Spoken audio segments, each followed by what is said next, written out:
Saving the polar regions isn't a question of what can we do, it's can we do it in time? What we do in the next 10 years will determine the next 1,000. No generation before us has ever been faced with a challenge on such a planetary scale, or such an immense opportunity. For this is much bigger than ensuring polar bears and walrus have a place on our planet. This is about creating the world we ourselves want to live in. We are, of course, talking about climate change, caused by the greenhouse gases we've released into our atmosphere. 2/3 of these are caused by the burning of fossil fuels in homes, power stations, by industry, and in vehicles.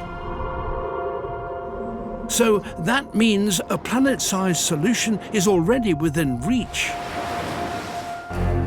And it boils down to 2 words: clean energy.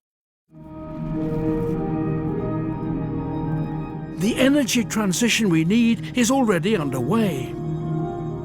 The cost of solar power has fallen more than 70% in 7 years.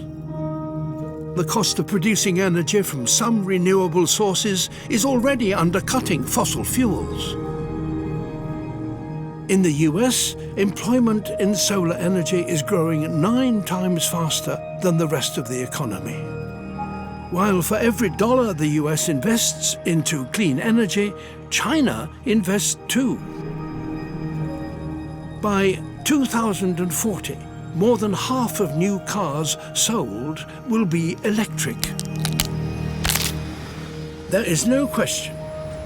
In the future, everything we do will be powered by clean, renewable energy. But the question remains, can we get there fast enough?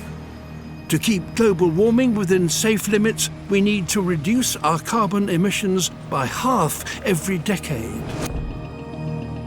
For coal, that's the equivalent of closing 2 power plants every week for the next 20 years.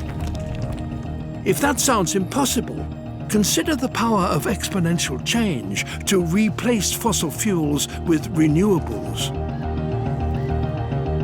If we start with a small change, but double it every few years, it soon becomes enormous. In practice, it means every time we reach a clean energy target, we need to double our ambition. If our governments and businesses accelerate this transition to clean energy with every decision they make, and if we all choose clean energy whenever we have that opportunity, we could pull off one of the most remarkable human feats of all time. That's not all we can do. Keeping global temperature within safe limits also requires that we capture the carbon we've been releasing into the atmosphere.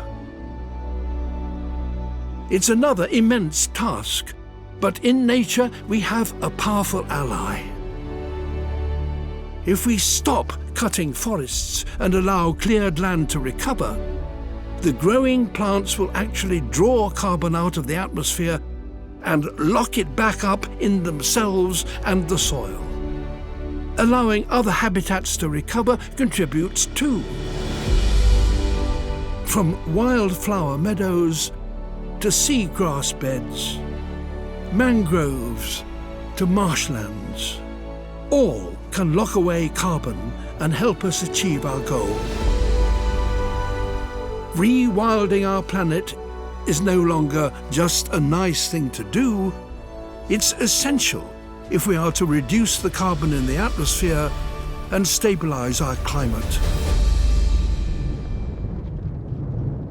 This is the greatest challenge humanity has ever faced.